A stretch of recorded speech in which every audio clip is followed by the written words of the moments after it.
Hi all, let's discuss another rhetoric argumentation.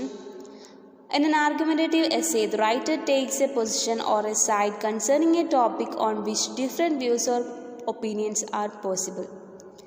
In an argumentative essay, the writer takes a position or a side on the topic which has different views or opinions are possible. That is, argumentative എസ്സേയിലുള്ള topic എന്ന് വെച്ചാൽ ആ ടോപ്പിക്കിനെ കുറിച്ച് ഒന്നിൽ കൂടുതൽ views വരാം, ഒന്നിൽ കൂടുതൽ അഭിപ്രായങ്ങൾ വരാൻ സാധ്യതയുള്ള ഒരു ടോപ്പിക്കിൽ ഒരു അഭിപ്രായം, അതിലൊരു ഒരു ഒപ്പീനിയൻ എടുത്ത് അതിനെ സപ്പോർട്ട് ചെയ്ത് സംസാരിക്കുകയാണ് ചെയ്യുന്നത്. ഫോർ എക്സാമ്പിൾ, ഇപ്പോൾ മാരേജിൻ്റെ ഏജ് 21 ആക്കുക എന്നുള്ളതാണ്. അപ്പോൾ അതിന് ഡിഫറെൻ്റ് ഒപ്പീനിയൻസ് ഉണ്ട്. ഇല്ല, വേണ്ട എന്നുള്ളതുണ്ട്, വേണം എന്നുള്ളതുണ്ട്. ചിലർക്ക് പറയും ആണുങ്ങൾക്ക് മാത്രം മതി, പെൺകുട്ടികൾക്ക് വേണ്ട. അങ്ങനെ പല പല ഒപ്പീനിയൻസ് ഉള്ളതാണ്. സോ അങ്ങനത്തെ ഒരു ടോപ്പിക്കിൽ ഒരു ഒപ്പീനിയൻ എടുത്ത് വേണം, എല്ലാവർക്കും 21 വയസ്സാക്കണം, അങ്ങനെ ഒരു ഒപ്പീനിയൻ എടുത്ത് ആ ഒപ്പീനിയന് വേണ്ടി ആർഗ്യൂ ചെയ്യാം. ആ ഒപ്പീനിയന് വേണ്ടി അതിനെ സപ്പോർട്ട് ചെയ്യുന്ന സ്റ്റേറ്റ്മെൻറ്റ്സ് വെച്ച്, അതിന് സപ്പോർട്ട് ചെയ്യുന്ന എക്സാമ്പിൾസ് വെച്ച് അതിനെ പറയുന്ന അങ്ങനത്തെ എസ്സേയാണ് argumentative essay. So in an argumentative essay, the writer takes a position or a stand concerning the topic which has different views or opinion are possible. Which different views or opinions are possible. The writers of argumentative essays establish their position and present reasons and evidence to support the position. After choosing the position, the writer presents reasons and evidence to support the position. അങ്ങനെ ഏത് position വേണം, ഏത് ഒപ്പീനിയനാണ് choose ചെയ്യുന്നതെന്ന് വെച്ചാൽ അത് ആദ്യം decide ചെയ്യണം. ഇപ്പോൾ ഒരു ടോപ്പിക്കിനെ കുറിച്ചുള്ള അതിൽ എന്ത് കാര്യമാണ് തീരുമാനിക്കുന്നത്, എന്ത് കാര്യത്തിനെയാണ് റൈറ്റർ സപ്പോർട്ട് ചെയ്യാൻ പോകുന്നത് എന്നുള്ള കാര്യം ആദ്യം തീരുമാനിക്കുക. ആഫ്റ്റർ സെലക്ടിങ് അല്ലെങ്കിൽ ആഫ്റ്റർ ചൂസിങ് ദ പൊസിഷൻ അല്ലെങ്കിൽ after establishing the position, the writer present reasons and evidence to support the position. നമ്മൾ ചൂസ് ചെയ്തിട്ടുള്ള ആ ആർഗ്യുമെൻറ്റിനെ സപ്പോർട്ട് ചെയ്യാനായിട്ടുള്ള റീസൺസും എവിഡൻസും സബ്മിറ്റ് ചെയ്യുകയാണ് പിന്നീട് ചെയ്യേണ്ടത്. Argumentative writing is also called persuasive writing because one of the foremost objectives of argumentative writing is to persuade the readers to think in the way the writer wants them to think. Argumentative writing is also known as persuasive writing because one of the objectives of argumentative writing is to persuade the reader. ആർഗ്യുമേറ്റീവ് റൈറ്റിങ്ങിനെ പറയുന്ന മറ്റൊരു പേരാണ് പെർസ്യൂസീവ് writing. അതിന് കാരണം ആർഗ്യുമേറ്റീവ് റൈറ്റിങ്ങിൻ്റെ ഒരു main aim എന്ന് പറഞ്ഞാൽ to persuade reader the way the writer wants them to think. Writer എന്ത് രീതിയിലാണോ ചിന്തിക്കാൻ ആഗ്രഹിക്കുന്നത് അതേ രീതിയിൽ റൈറ്റേഴ്സിനെ ചിന്തിപ്പിക്കുക. റൈറ്റർ ആഗ്രഹിക്കുന്ന രീതിയിൽ റീഡേഴ്സിനെ ചിന്തിപ്പിക്കാനാണ് ശ്രമിക്കുന്നത്. ഇപ്പോൾ റൈറ്ററിൻ്റെ ഒപ്പീനിയൻ എന്ന് പറഞ്ഞാൽ എല്ലാവരും 21 ഏജ് വേണം എന്നാണ്. 21 ഏജിൽ കല്യാണം കഴിച്ചാൽ മതി എന്നുള്ളതാണ്. സോ അതാണെങ്കിൽ അതിനെ സപ്പോർട്ട് ചെയ്യുന്ന കാര്യങ്ങളും നിരത്തിയിട്ട് അത് വായിക്കുന്ന ആൾക്കാർക്ക് തോന്നണം ഇതാണ് ശരി, എല്ലാവരും അതാണ് 21 വയസ്സിൽ കല്യാണം കഴിക്കുന്നതാണ് ഏറ്റവും ബെസ്റ്റ്, അതിനുശേഷം അല്ലെങ്കിൽ 21 വയസ്സിന് ശേഷം കല്യാണം കഴിക്കുന്നതാണ് ഏറ്റവും ബെസ്റ്റ് എന്നുള്ള ആ ഒരു തിങ്കിങ് റീഡേഴ്സിൽ ഉണ്ടാക്കിയെടുക്കുക എന്നുള്ളതാണ് റൈറ്ററുടെ ഒരു ലക്ഷ്യം എന്ന് പറഞ്ഞാൽ. So in argumentative essay, the writer choose a position on the topic which different views or opinions are possible. First, the writer establish a position and then present reasons and evidence to support the position. Argumentative writing is also known as persuasive writing because one of the main objectives of argumentative writing is to persuade the readers to think the way the writer wants to.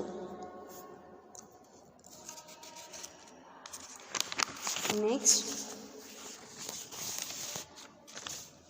Sometimes you just give an opinion without citing any reason for the opinion. Your opinion becomes a mere opinion.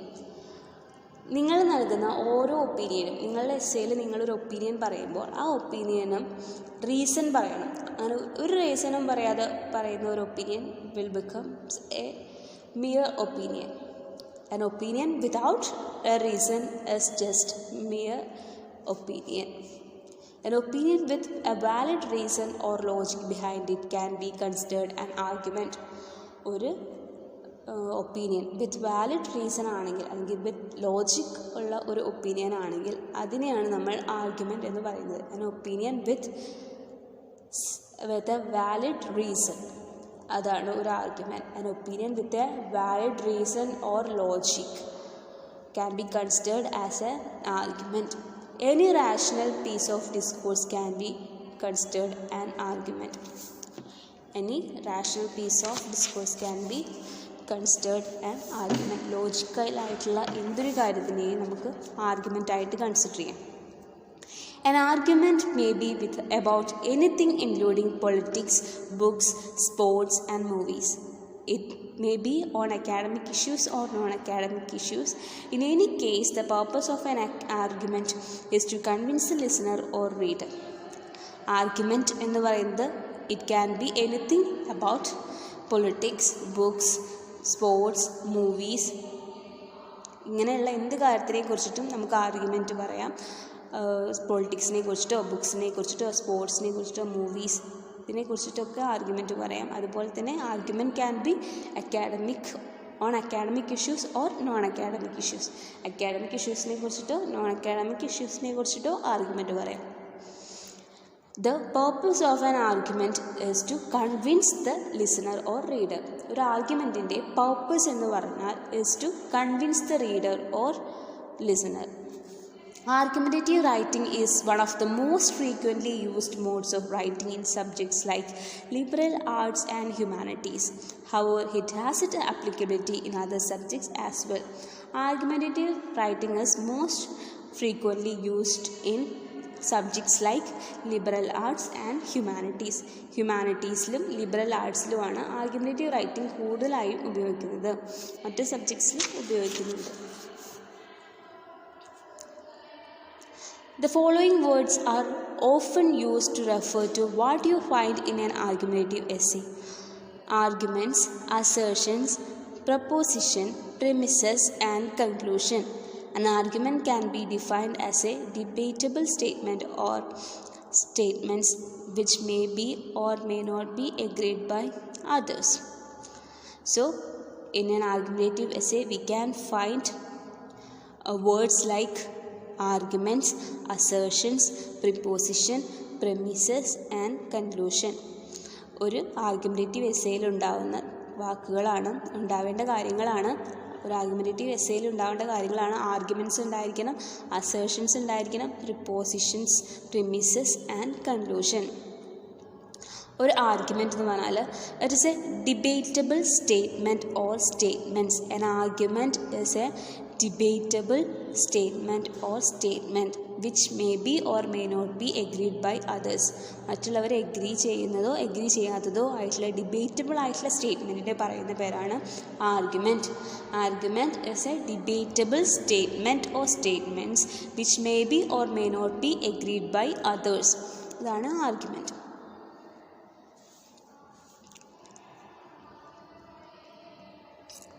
അതിന് എക്സാമ്പിളാണ് eradication of poverty is the first step in making India a super power. India super power ആക്കുന്നതിനുള്ള first step എന്ന് പറഞ്ഞാൽ ഇവിടുത്തെ poverty ഇല്ലാണ്ടാക്കുക എന്നുള്ളതാണ്.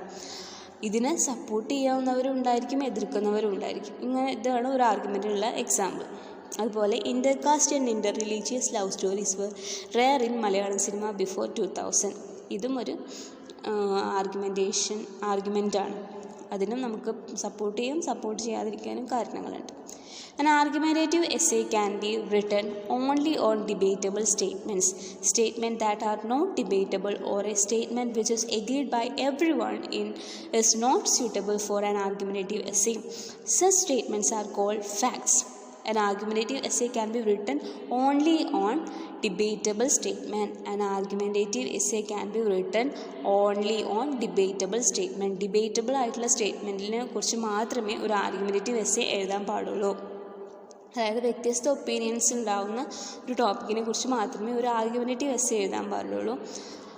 അല്ലാത്ത എല്ലാവരും agree ചെയ്യുന്ന ഒരു കാര്യത്തെക്കുറിച്ചിട്ട് ഒരിക്കലും ഒരു ആർഗ്യുമെൻറ്റേറ്റീവ് എസ്സേ എഴുതാൻ പാടില്ല.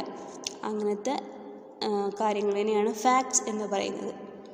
A statement which is agreed by everyone is known as facts. A statement which is agreed by everyone is known as facts. അതിന് എക്സാമ്പിളാണ് plants absorb carbon dioxide from air. Plants എയറിൽ നിന്നാണ് carbon dye oxide absorb ചെയ്യുന്നത് എന്നുള്ളത് എല്ലാവർക്കും അറിയുന്ന കാര്യമാണ്. ഇതിനെക്കുറിച്ച് ഒരിക്കലും ഒരു ആർഗ്യുമെൻറ്റേറ്റീവ് എസ്സേ എഴുതാൻ പറ്റില്ല. അതൊരു ഫാക്റ്റാണ്. Next, an argument essay consists of a set of debatable statements. These statements can be classified into two: premises and conclusion. ഒരു ആർഗ്യുമെൻറ്റേറ്റീവ് എസ്സേയിൽ രണ്ട് സെറ്റ് ഓഫ് സ്റ്റേറ്റ്മെൻറ്റ്സ് ഉണ്ടായിരിക്കും.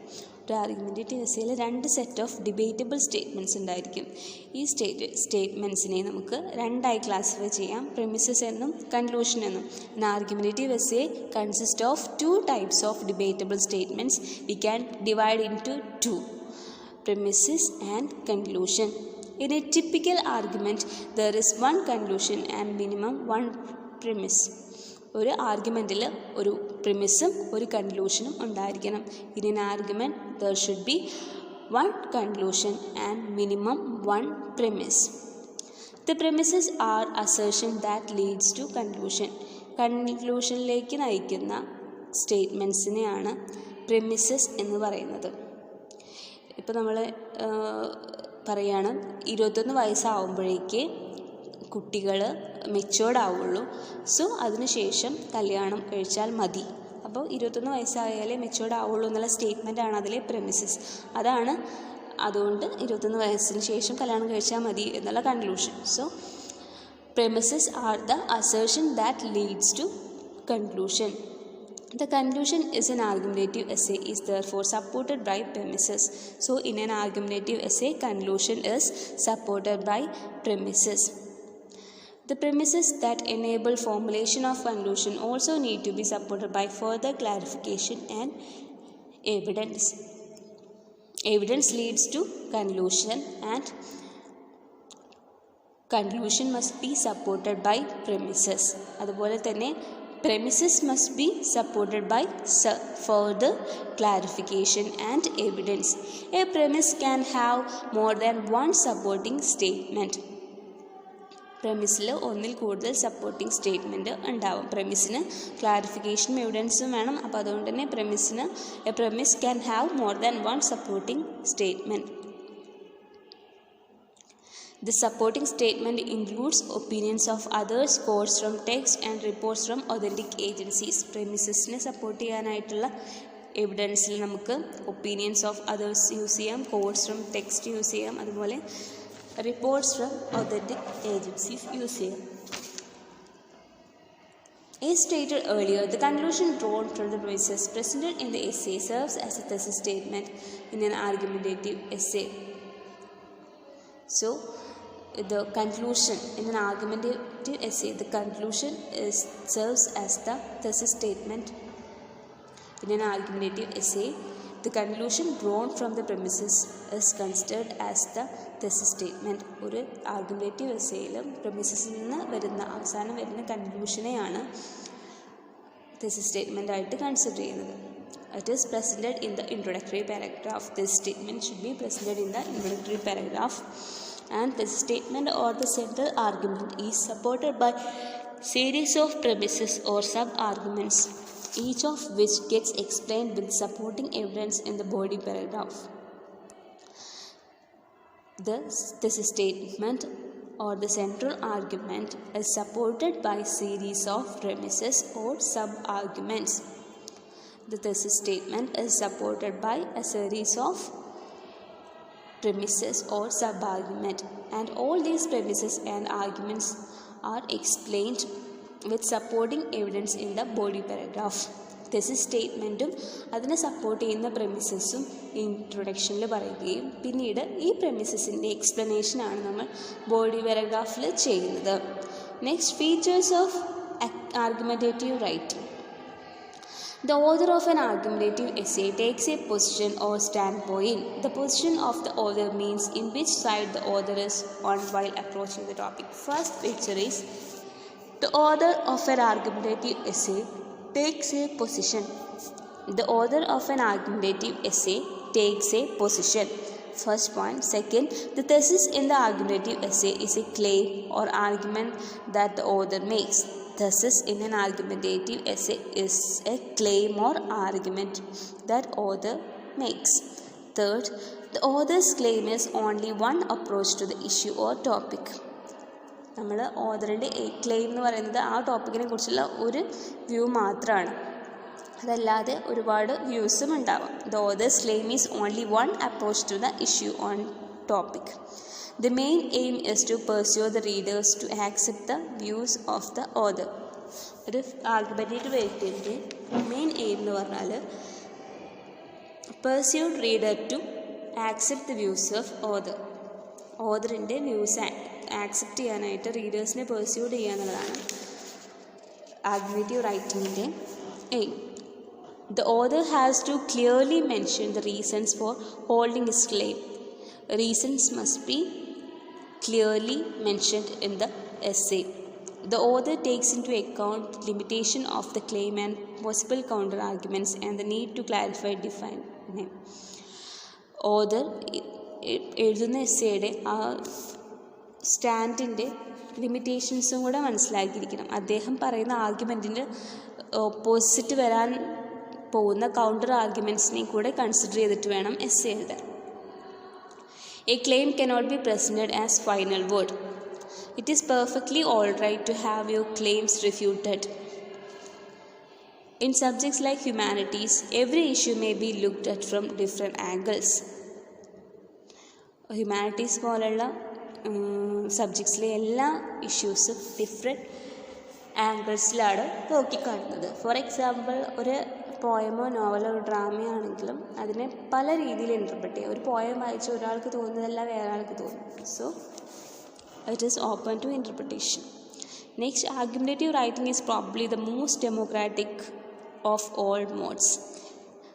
Argumentative writing is the most democratic of all modes. It opens up possibilities for further questioning opinions and research. An argumentative essay opens up possibilities for further questioning opinions and research on the topic.